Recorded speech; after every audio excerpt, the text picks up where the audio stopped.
Welcome to day 40. I got a big day lined up here for you. First, gotta do some exercising. After that, we're gonna make two different stops. One's gonna be at, I don't even know the name of it. It's an archaeological thing. It's cool. It's probably some sort of prehistoric, I don't know. And then the second place is gonna be in Tivoli, which is Hadrian's Palace. Really cool to see that, finally.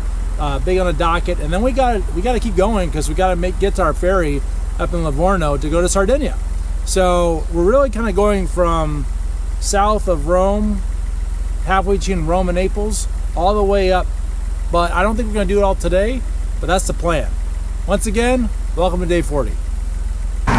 So there's McDonald's. Yeah, we know it. But what you don't know is Chicken Hut. Apparently this is some sort of UK chain. And I stopped here before on the way down. I didn't show it. Okay, but I'm in the town of Frosinone. Anyway, you're gonna see it. And what I had here were the chicken samosas, the best I've ever had. So I'm gonna grab those and have them for dinner later on in the night. I'll show you what they look like. So we have come to the citadel of Altari. It's renowned for its well-preserved megalithic polygonal walls, constructed with enormous stone blocks fitted together without any mortar, and a remarkable display of engineering skills. We're gonna go. So we have the Porta Maggiore here, and once again you can just admire all the stone blocks fitted together, no mortar, even though there's been some repair work done. And what's really neat is going through this passage is pretty spectacular to see it as well. And you really get a sense of the scale and the size of this wall.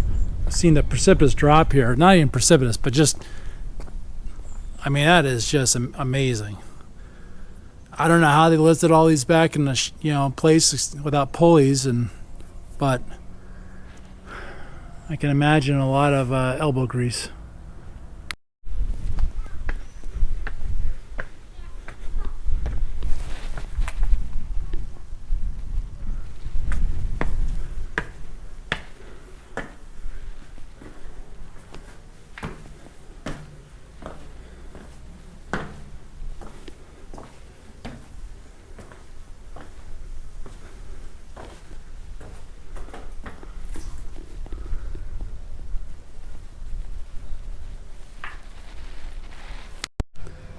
And here we have the nice view of the nice town of Altari.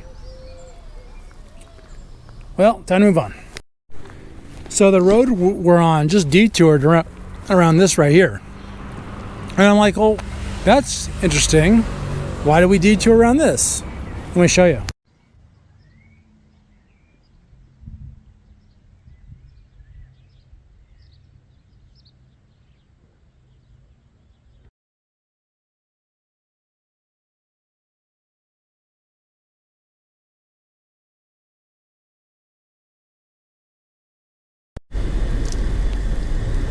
All right, I couldn't wait. So I'm eating the chicken samosas right now. So good. The best chicken samosas I've ever had. They're not the biggest, but man, are they good. So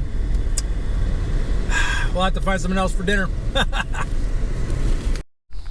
So I paid about 12 euros and we walked at least a quarter of a mile already to get to this, which is the entrance of Hadrian's Villa. It was built between 118 and 138 AD, when the Emperor Hadrian was in charge. And it took 20 years to complete, and he oversaw it himself, the construction. So we're gonna go in and find out what's going on. So this plant here is actually rosemary. And this pond was here to catch fish, to eat. Hadrian's Villa is actually twice the size of Pompeii, but all for one man. So as you may recall, Hadrian came after Trajan, and Hadrian was appointed to be the next emperor by Trajan, and they were not related. And Hadrian, though, liked culture, he liked art. He wasn't really a warmonger. He's kind of like holding the line that Trajan had set up for the empire. You know, we like sculpture, but most of all we liked is apparently architecture and design. So some of these olive trees here are 300 years old and older. That obviously is not an olive tree there. This right here is a 3X, well, you try and pronounce that for me. Exodri? I don't know. So I'll tell you about it here in a second. So on these columns, the granite comes from Egypt, and the missing part's been filled in with concrete. So these columns are made with a Greek marble on the outside. It's called harischiel or something. I can't pronounce it very well, but that. So as we can see that building we were just at with those beautiful columns there, coming around over here, apparently this tree right here, this olive tree, is 500 years old. Amazing. All hollowed out there too in the middle. So this building is basically the remnants of the, yes, that's the name of it. I can't pronounce it. Okay. Anyway, it was thought to, it was the last building that was constructed here, and it might be in memory to Hadrian's lover who drowned in the Nile. So looking down there, do you see all those portico entries or basically the gaps? This was a street, and there was probably about 125 separate buildings down there that they speculated for living, and that we presume were basically the slave quarters for Hadrian's slaves to live in and to service him from. So they ran up from there. And these are actually two streets. And you see those stones paved out. So this was the entrance to the villa, these two streets. And you have to try and imagine here that there was a water fountain and a staircase and two statues on each side where those porticos are at. So as you entered, this is basically the vestibule, which in Roman times meant it was a big room. And over here on the left, these are actually the baths for the slaves, believe it or not, which is surprising. How many slaves did Hadrian have? I don't know, but enough to warrant building giant baths for them. So these baths are actually in decent shape. I always kind of compare everything to the baths at Caracalla in Rome, and which are ginormous. This is pretty big too. You know, you got to have nice baths because you don't want your slaves stinking when you're around them. So you got to. So going from the large male and female baths here of the slaves over to whatever this is we're coming up on. Looks beautiful. So these statues that were found here are copies that were placed here in 1954. The originals that they were able to piece together are actually in a museum. Look at this. Got a fish coming right up to the surface. Oh, no, he got scared. Yeah, maybe he thought he was going to get fed. So this statue is representing basically the Nile River, and you have Egypt on one side, okay, and the Tiber on the other, which we're not really seeing. But yeah, lots of symbolism here. So the real crocodile that's in a museum has the same marble as the one in the columns we saw before, and apparently has green stripes and everything. It's very beautiful. So it's kind of hard to imagine, but just looking at this area, they would have these beds out here not for sunbathing, but just for relaxing. And of course, this pond represents the Nile. And I guess you could go for a swim in it if you really wanted to. So there was an aqueduct that was feeding the river here. And on the inside of this dome was all dark blue tile or paint.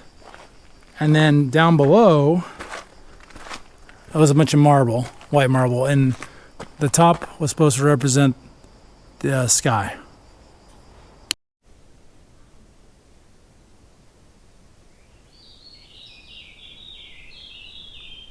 So all of the holes in the walls are basically where they attached the marble.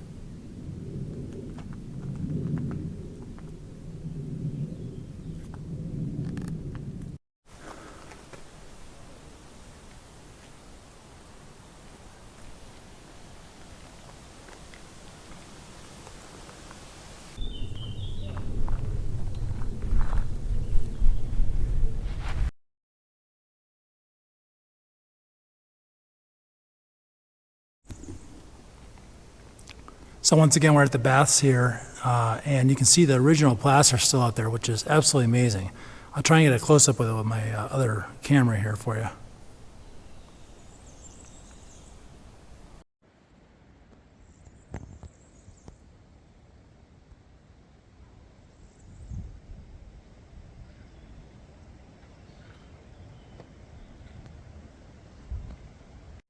So this is fascinating. Someone in 1769, okay? If you look closely here. 1769, okay? TS. Left their initials and the year up there, okay? Now, how did they get up there? The room was filled with dirt. All of this was filled with dirt. And so the archaeologists have removed it all painstakingly. So now we're back at the slave baths. You can still see the mosaics on the floor. Look at the precision of the lines, amazing. But what's really amazing is this arch is missing one of the pillar support arches. I hope you can see this, but do you see the little slots in the stone? Those are terracotta bricks that have been placed in there to make the weight of the dome less heavy.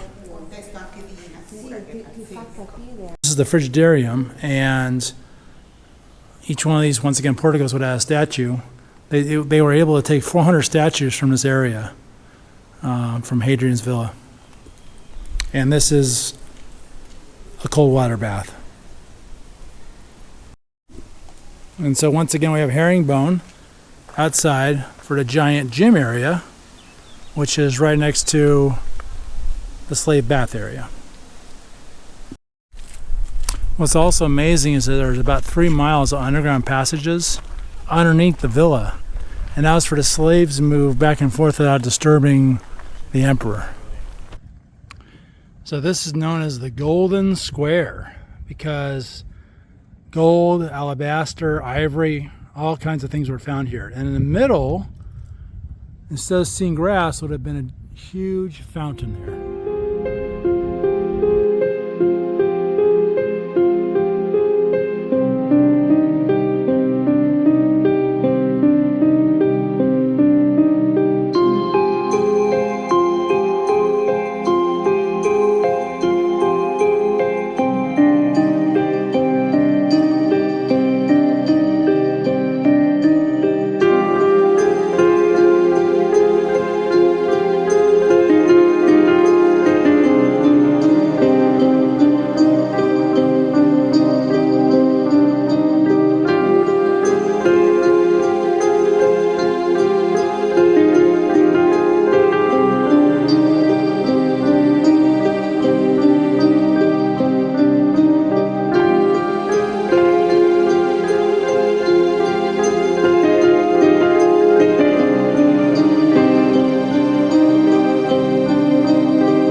So I came to this pizza place to upload and to get pizza and some salad.